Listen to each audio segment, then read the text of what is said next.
ഭാനു എന്നോട് ക്ഷമിക്കണം. എനിക്ക് തെറ്റുപറ്റി. മാപ്പർഹിക്കാത്ത തെറ്റ്. ഞാൻ ഭാനുവിനെ തെറ്റിദ്ധരിച്ചു. എന്നെ ഉള്ളു തുറന്ന് സ്നേഹിച്ച ആതിരയെ ഞാൻ അവിശ്വസിച്ചു. ഇപ്പൊ ഇങ്ങനെ തോന്നാൻ ഞാൻ അവളുടെ മനസ്സ് കണ്ടത് ഇപ്പോഴാ ഭാനു. അവളുടെ ഡയറിയിൽ നിന്ന്. നന്ദേട്ടന്റെ സംശയം മാറാൻ അവളുടെ ഡയറി വേണ്ടി വന്നു അല്ലേ? നന്ദേട്ടൻ ആതിരയെ കണ്ടോ? ഇല്ല. നമുക്ക് അങ്ങോട്ട് പോയാലോ? എനിക്ക് അവളോടൊന്നും പറയാനുള്ള ധൈര്യമില്ല ഭാനു. അവൾ എന്തെങ്കിലും തിരിച്ചു ചോദിച്ചാൽ. വേണ്ട, ഞാൻ അവളെ പറഞ്ഞ് ബോധ്യപ്പെടുത്താം. നന്ദേട്ടന്റെ സംശയം മാറിയെന്ന് പറഞ്ഞാൽ അവളും കുഞ്ഞു ഓടിയെത്തും.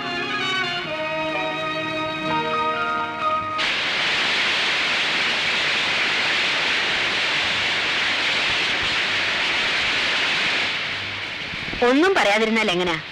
ഞാൻ എന്തു പറയാനാ? മകളാണെങ്കിലും നിർബന്ധിക്കുന്നതിന് അതിരില്ലേ? അച്ഛനാണെങ്കിൽ ഉപദേശിക്കാവുന്നതിന്റെ പരമാവധി ഉപദേശിച്ചു. ഭാനു ദേഷ്യപ്പെട്ടിട്ട് ഇറങ്ങിപ്പോയത്. എന്തൊക്കെ പറഞ്ഞിട്ട് അവളുടെ തലയിലിട്ടൊന്ന് കയറണ്ടേ? മകള് ഭർത്താവിനെ ഉപേക്ഷിച്ച് കുഞ്ഞുമായി വീട്ടിൽ വന്ന് നിൽക്കുന്നത് അച്ഛനും ഉമ്മയ്ക്കും വലിയ സന്തോഷമായിരിക്കും അവളുടെ ധാരണ. ഞാൻ അവളോടൊന്ന് സംസാരിച്ചു നോക്കട്ടെ. നന്ദേട്ടന് ഒരു നിമിഷം പോലും പിരിഞ്ഞിരിക്കാൻ പറ്റില്ലെന്ന് കരുതിയോളാം ഞാൻ. ഇപ്പൊ പിരിഞ്ഞിരിക്കാൻ ഞാൻ ശീലിച്ചു. നീ പോന്നതോടെ അവന്റെ സ്വസ്ഥത ആകെ തകർന്നു മോളെ.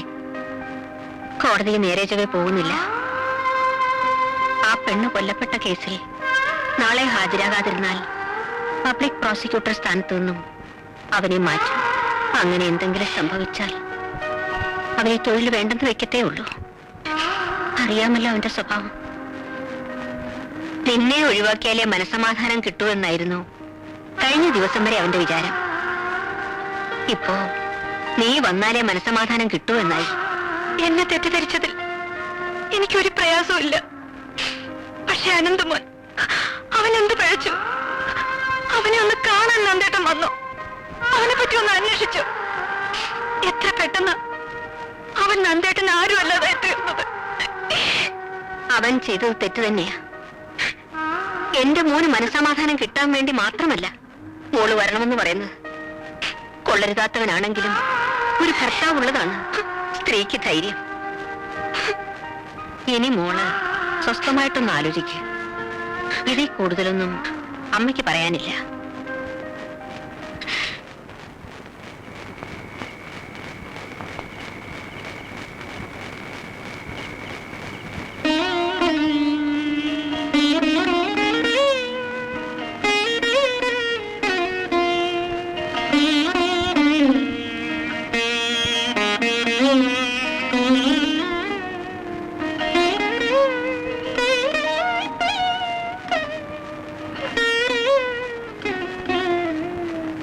എന്താ നിന്റെ ഉദ്ദേശം? എനിക്കതാ മനസ്സിലാകാത്തത്. നിന്റെ ഭർത്താവിന്റെ അമ്മയാ വന്ന് വിളിച്ചത്. എന്നിട്ടും പോകാൻ കൂട്ടാക്കാത്തത് എന്ത് വാശിയുടെ പേരിലായാലും അഹങ്കാരമാണ് നീ കാണിച്ചത്. ഒരു പെണ്ണിന് ഇത്ര പിടിവാശി പാടില്ല. എന്നെ മനസ്സിലാക്കാൻ ഇവിടെ ആരുമില്ല, അതെനിക്കറിയാം. എല്ലാം വരുത്തി വെച്ചത് നീ തന്നെയല്ലേ? എന്നിട്ട് മനസ്സിന്റെ പ്രത്യേകം പറഞ്ഞുകൊണ്ടിരുന്ന രക്ഷിക്കാൻ ആര് വരുമെന്ന് നിന്റെ വിചാരം? നിനക്ക് മാത്രമുള്ളോ മനസ്സ്? നീ എന്താ നന്ദേട്ടന്റെ അവസ്ഥ മനസ്സിലാക്കാത്തത്? നന്ദേട്ടൻ കുഞ്ഞിനെ നോക്കിയില്ല എന്നല്ലേ നിന്റെ പരാതി? കുഞ്ഞിനെ കൊഞ്ചിക്കാവുന്ന ഒരു മാനസികാവസ്ഥയിലായിരുന്നു നന്ദേട്ടൻ. ആ കാരണം പറഞ്ഞാണ് നീ പോകാതിരിക്കുന്നതെങ്കിൽ അനന്തമോ വലുതാവുമ്പോ അവനെ അച്ഛനിൽ നിന്ന് അകറ്റിയത് അമ്മയുടെ പിടിവാശിയല്ലെന്ന് അവൻ ചോദിച്ചാൽ നീ മോനോട് എന്ത് മറുപടി പറയും? വാശിയും പരിഭവം കാണിക്കാൻ കൊച്ചു കുട്ടിയൊന്നുമല്ല, നീ ഇന്നൊരു അമ്മയാണ്. നീ കാരണം സ്വസ്ഥത നഷ്ടപ്പെട്ട നന്ദേട്ടൻ ഇതുവരെ കോടതിയിൽ പോയിട്ടില്ല. നാളെയും കൂടെ കോടതിയിൽ ഹാജരാവാതിരുന്നാൽ ഒരു പബ്ലിക് പ്രോസിക്യൂട്ടർ എന്ന നിലയിൽ അദ്ദേഹത്തിന് തുടരാനാവുമെന്ന് നീ കരുതുന്നുണ്ടോ? അങ്ങനെ സംഭവിച്ചാൽ കളങ്കമില്ലാതെ ഭാര്യയെ സ്നേഹിച്ച ഒരു മനുഷ്യനെ പൂർണ്ണമായി നശിപ്പിച്ചതിന് സമാധാനം പറയാനുള്ള ഉത്തരവാദിത്തത്തിൽ നിന്നും എന്തെങ്കിലും അതിനെ കൊഴിഞ്ഞു മാറാനൊക്കൂ. ഇനി ഈ കാര്യം പറഞ്ഞുകൊണ്ട് ഭാനുവേട്ടൻ നിന്നെ കാണാൻ വരില്ല. പോട്ടെ.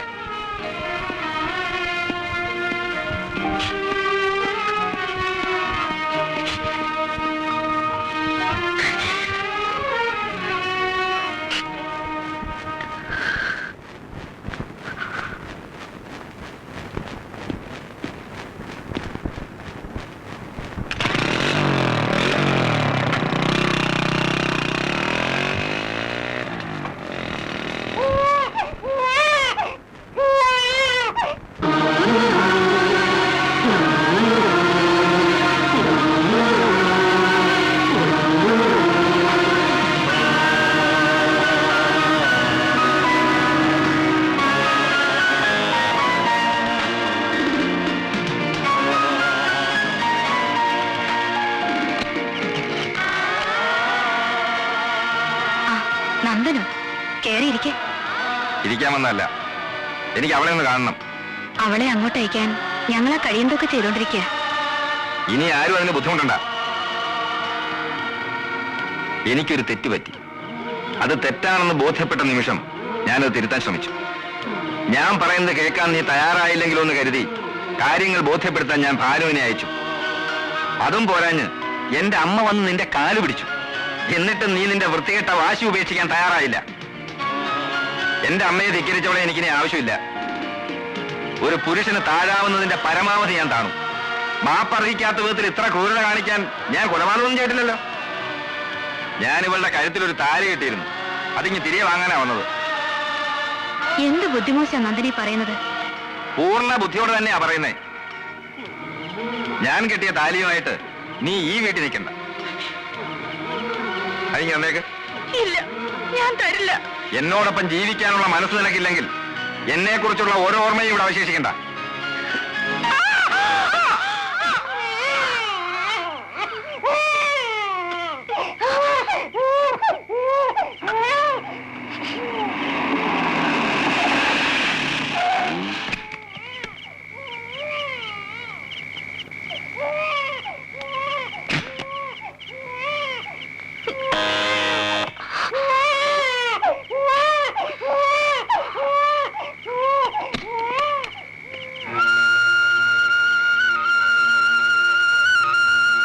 എന്താ നന്ദ ഈ രാത്രിയില്? ആതിരെ ഒന്ന് കാണണമെന്ന് തോന്നി.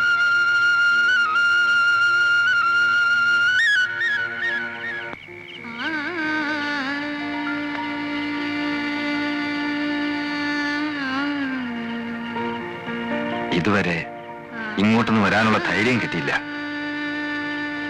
കുറ്റബോധം കൊണ്ടാ. ആതിരെ, എല്ലാം മറന്ന് നീ എന്റെ കൂടെ വരണം. എന്തിനാ ഞാൻ വരുന്നത്? നന്ദേട്ടന്റെ കുറ്റബോധം മാറ്റാനോ? കോടതിയിൽ നാലാളുടെ മുമ്പിൽ വെച്ച് ഞാൻ പിഴച്ചവളാണെന്ന് പറയുമ്പോ ഇല്ലാതെ പോയ കുറ്റബോധം ഇപ്പോഴെന്തിന്? എന്റെ കാര്യം പോട്ടെ, അനന്തമോന്റെ കാര്യം നന്ദേട്ടൻ ഓർത്തോ? അവന്റെ ഭാവിയെ പറ്റി ഒരു നിമിഷമെങ്കിലും ചിന്തിച്ചോ? നാട്ടുകാരുടെ മുന്നിൽ എന്റെ മോൻ ഇനി എന്ത് സ്ഥാനമാണുള്ളത്? വീണ്ടും വിചാരമില്ലാതെ ചിന്താശക്തി പോലും മരവിച്ചു പോയൊരവസ്ഥയിലായിരുന്നു ഞാൻ. നിന്നെ ഞാൻ ഒത്തിരി സ്നേഹിച്ചു പോയി. അതുകൊണ്ടാ ഒത്തിരി വെറുക്കേണ്ടി വന്നത്. അത്രയ്ക്ക് സ്നേഹം ഉണ്ടായിരുന്നെങ്കിൽ എനിക്ക് പറയാനുള്ളത് കേൾക്കാൻ നന്ദേട്ടൻ ഒരു അവസരം തന്നു. ആ കത്തിനെ പറ്റി നന്ദേട്ടൻ എന്നോടൊരു വാക്ക് ചോദിച്ചു.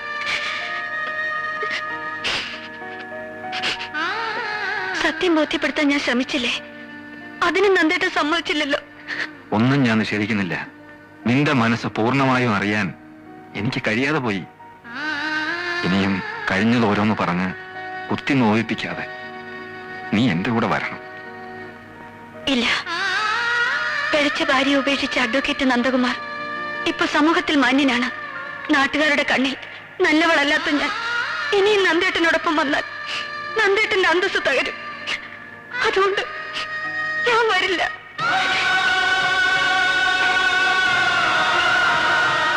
കുറച്ചു നാളത്തേക്കായിരുന്നെങ്കിലും കുറെ നല്ല ഓർമ്മകൾ നന്ദേട്ടൻ എനിക്ക് തന്നല്ലോ. അത് മതി എനിക്കിനി ജീവിക്കാൻ.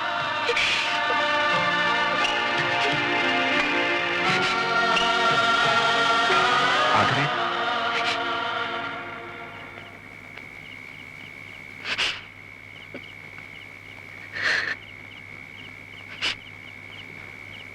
നിന്റെ മുന്നിൽ കുറ്റം ഏറ്റു പറഞ്ഞാലെങ്കിലും നീ എന്നോടൊപ്പം വരുമെന്നൊരു പ്രതീക്ഷ ബാക്കിയുണ്ടായിരുന്നു. അത് വെറും സ്വപ്നമായിരുന്നെന്ന് ഇപ്പൊ എനിക്ക് ബോധ്യമായി.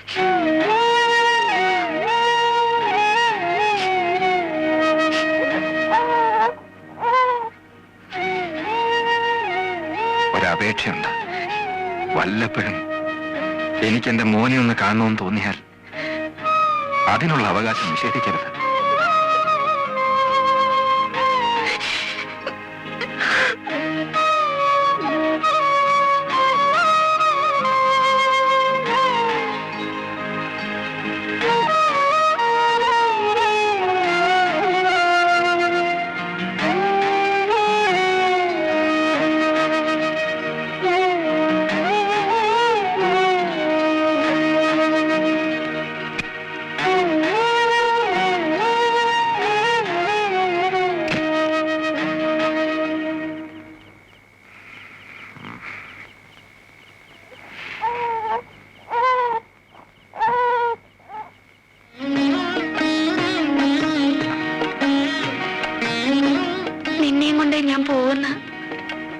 നന്ദേട്ടൻ എന്താ വാശി പിടിക്കാഞ്ഞത്?